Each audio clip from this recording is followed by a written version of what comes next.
Bonjour à tous, bienvenue sur cette vidéo de comparaison de deux prépas agrég. Aujourd'hui, on accueille Amaury. Salut Amaury.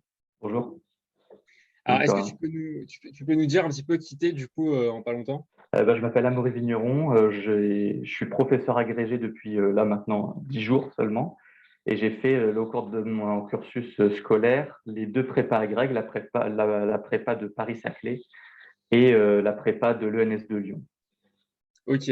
Donc du coup, on va commencer avec la prépa de Paris-Saclay. Donc du coup, comment ça se passait? Comment tu as pu postuler à cette prépa déjà? Tu venais d'où juste avant? Alors déjà, juste avant, j'ai fait un parcours assez classique. Je suis pas passé par BCPST. Moi, j'ai fait une licence pour devenir prof, une licence où on avait de la géologie et de la biologie pendant 3 années. Après, j'ai fait un master MEF, master 1, MEF, où j'ai tenté de passer mon CAPES, mais que j'ai pas eu la première année. Et au cours de mai-juin, on peut s'inscrire aux prépas. Donc, du coup, j'ai pu m'inscrire à toutes les prépas en fait, de France qui existent. Je me suis inscrit partout. Et j'ai été accepté à deux prépas. J'ai été accepté à Rennes et j'ai été accepté à la prépa de Paris-Saclay. Et donc, du coup, j'ai décidé d'aller à la prépa de Paris-Saclay. Les résultats arrivent en fait au cours du mois de juillet. Et donc, du coup, on a, comme toute inscription, on remplit des documents pour intégrer la prépa et les cours commencent tout début septembre. Je crois que j'ai commencé le 29 ou 30 août. La prépa de Paris-Saclay a un avantage, c'est qu'elle se trouve au sud de Lyon, du coup à Saclay. Et donc, du coup, on se retrouve très excentré de Paris, ce qui a un avantage pour tous ceux qui ne viennent pas de la région parisienne et qui doivent prendre un logement. Les logements sont moins chers au sud. Et donc, du coup, moi, j'ai pu me loger à Massy, Palaiseau. Et il y a un accès en RER qui permet d'accéder à la prépa, ce qui est très accessible finalement. Et juste, pourquoi tu as choisi Paris-Saclay et pas Rennes, du coup, à part pour ces différences de logement? Parce que j'ai regardé les taux de réussite de chacune des prépas et Paris-Saclay était bien mieux classé que Rennes. Donc du coup, j'ai choisi juste comme ça. Et à la base, t'étais où en master? En master, j'étais en master 1 MEF à Lille, À Lille, ok. l'INSPE de Lille, enfin de Villeneuve-d'Ascq. Ok, Mais voilà, t'as bien bougé, quoi. ouais. Et donc, du coup, après, cette prépa, c'est une prépa, on va dire classique, c'est-à-dire qu'on a des cours toute l'année, hein, c'est un rythme assez intense. On a des cours tout le temps, on a des TP, on a des préparations écrites. En fait, l'année d'agrég se passe en 2 temps, c'est-à-dire qu'on a des préparations écrites pendant toute la première partie de l'année jusqu'à l'admissibilité. Puis après, il y a des préparations aux oraux et au TP, sachant que les préparations aux oraux se fait pendant toute l'année. On a, comme en fait dans l'ENS de Lyon, ces deux prépas sont comparables à ce niveau-là, c'est que on a dans les deux prépas trois écrits blancs par secteur. Donc, en fait, on a l'écrit blanc du secteur A, du secteur B, du secteur C. On a ça 3 fois dans l'année. On a aussi 3 préparations à des TP blancs. Dans les deux prépas, tout ça, c'est identique. Et on a aussi 6 euros en tout, 6 préparations à l'oral, 3 dans notre secteur et 3 en contre-option. Ce qui fait qu'en fait, on est très préparé dans les deux prépas, hein. Dans les deux prépas, il y a énormément de préparation et on peut en plus aller voir les leçons des autres pour pouvoir s'imprégner un peu de ce qu'ils font. Donc, sur ces préparations-là, les deux prépas sont identiques. Selon toi, tu as été sélectionné par Paris-Saclay?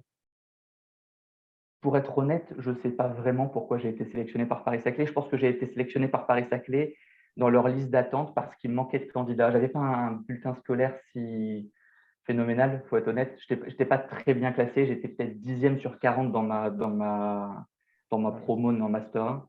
Et je pense que d'autres personnes auraient pu prendre ma place, mais personne n'a tenté sa chance.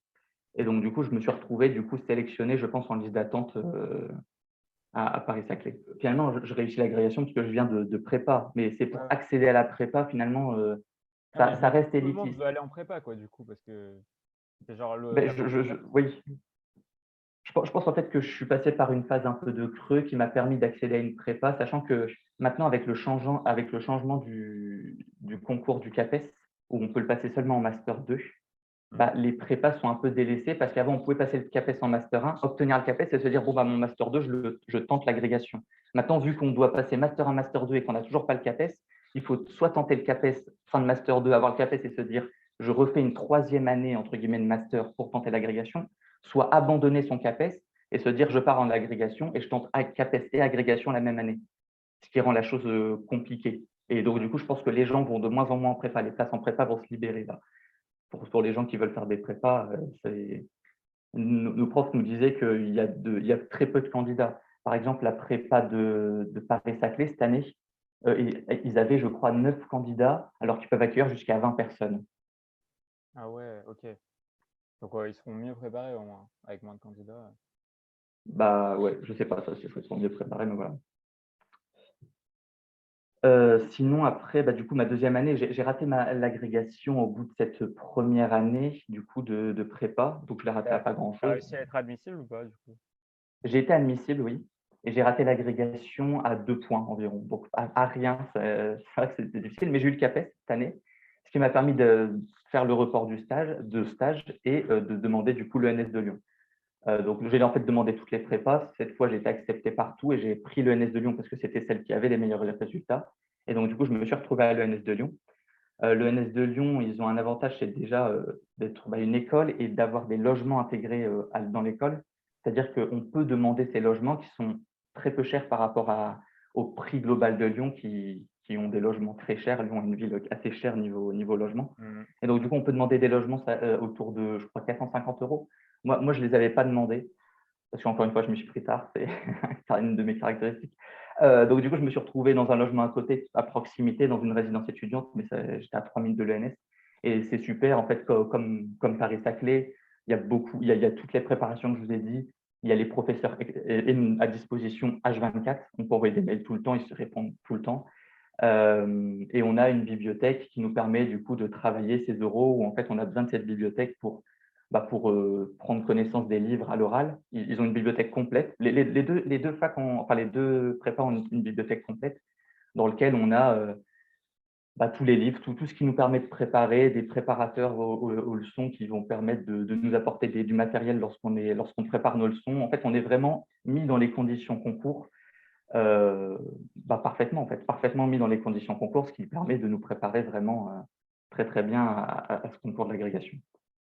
Ouais. Les deux prépas sont un peu différentes, c'est-à-dire que l'ENS de Lyon prend vraiment des gens qui ont déjà un très, très bon niveau en TP, qui ont déjà en fait des bases partout, alors que Paris-Saclay enfin, je trouve que ça c'est un avis personnel hein, sur les deux prépas. J'ai l'impression qu'à Paris-Saclay, on a une tendance à plus à retourner dans les bases, vraiment repartir des bases pour essayer d'aller loin. Donc, on nous réexplique tout ce qu'on ne connaissait pas, on va dire, de base en arrivant. Alors que le l'ENS de Lyon considère que beaucoup de choses sont déjà acquises et part de ces soi-disant acquis pour essayer d'aller plus haut. Donc, lorsqu'on n'a pas ces acquis, c'est très compliqué, je trouve, d'arriver à l'ENS de Lyon et avec un retard dans certains sujets et de s'en sortir. Je trouve que mon année de prépa à Paris-Saclay m'a permis de survivre, entre guillemets, à l'ENS de Lyon, qui était plus exigeante niveau connaissances. Mhm. Et donc, du coup, ce parcours, en fait, si j'étais parti de mon Master 1 pour aller directement à l'ENS de Lyon, je pense que j'aurais été vite largué, je pense que j'aurais décroché l'ENS de Lyon parce que je n'avais pas le niveau. Alors, je sais qu'à l'ENS de Lyon, il y a beaucoup de gens qui viennent d'un Master 1, un classique, mais qui ont déjà un très, très bon niveau de base. Et ce n'était pas mon cas à l'époque. Je n'avais pas un très, très bon niveau de base. Et donc, du coup, je pense que c'est tout à fait possible hein, de venir d'un Master 1. Et plein de gens l'ont prouvé cette année. Ils sont venus d'un Master 1 et ils ont réussi à décrocher l'agrégation largement, même devant moi. Euh, donc du coup, c'est largement possible de se débrouiller. Il faut juste avoir un bon niveau et pas avoir trop de retard. Mhm. Et du coup, tu penses que le NS de Lyon, par contre, cette prépa grecque est toujours complète? Cette année, je crois qu'elle n'était pas complète. On était 27 de base. Quelqu'un nous a lâché au début de l'année, donc on est resté 26. Mais je pense qu'ils peuvent accueillir jusqu'à 30 personnes. Le problème, c'est que les prépas, elles refusent des gens si elles ont un niveau trop faible. Mhm. Donc, ils ont de la place, mais il faut avoir un certain niveau quand même pour pouvoir y accéder. Ok. Ça, c'est intéressant, ouais. Donc, du coup, c'est toujours possible de faire une prépa, quoi, à part si t'as un bon niveau. Enfin, il y aura Oui. toujours, il n'y a pas de manque de place, c'est pas surbooké ou quoi, quoi. Faut juste avoir. En tout cas, sur les 2 années que j'ai vécues, il n'y a pas de manque de place. En plus, il y a beaucoup de prépas agrégés en France qui ont tous des taux de réussite différents, mais il y a plein de bonnes prépas et je pense que c'est possible d'être accepté partout. Hmm. Les épreuves de TP, est-ce que les TP sont différents entre les TP à l'ENS et les TP à Paris-Saclay? T'as une meilleure préparation ou quelque chose comme ça? Comme je t'ai dit, en fait, les TP à l'ENS, on considère qu'il y a déjà beaucoup d'acquis et donc du coup, ils ont une tendance, je trouve, à nous lâcher dans le bain des TP. Parce qu'en fait, normalement, l'ENS est fait pour des gens qui viennent de l'ENS et les gens qui viennent de l'ENS en licence 3 ont énormément de TP. Et donc, du coup, ils considèrent que beaucoup de choses sont déjà acquises, euh, beaucoup de manips déjà acquises, et donc, du coup, ils nous lâchent un peu en TP. Et si on ne connaît pas ces manipulations, on est un peu largué. Et beaucoup de gens au début de l'année se sont retrouvés largués parce que, ils ne connaissaient pas ces manipulations. Alors qu'à Paris-Saclay, on nous prend beaucoup plus par la main pour faire des TP où on ne commence pas par des TP, hein, où on est lâché. On va vraiment nous apprendre les manipulations une à une avant de nous lâcher dans des TP blancs, ce genre de choses. Donc, c'est beaucoup plus, on nous accompagne beaucoup plus à Paris-Saclay pour moi qu'à l'ENS de Lyon. Après, aussi, il y a beaucoup de sorties au niveau des deux prépas. On fait beaucoup de sorties en France, donc des sorties dans les Alpes, une sortie sur la base de Marine de Roscoff en Bretagne, une sortie en Auvergne, on a fait une sortie à Porquerolles avec l'ENS de Lyon. En fait, chacune des prépas a des sorties de terrain géologiques ou botaniques, écologiques, un peu partout en France. Ce qui fait que du coup, on peut aussi se préparer à tout ce qui est reconnaissance de plantes ou des affleurements ou des cailloux, ce genre de choses.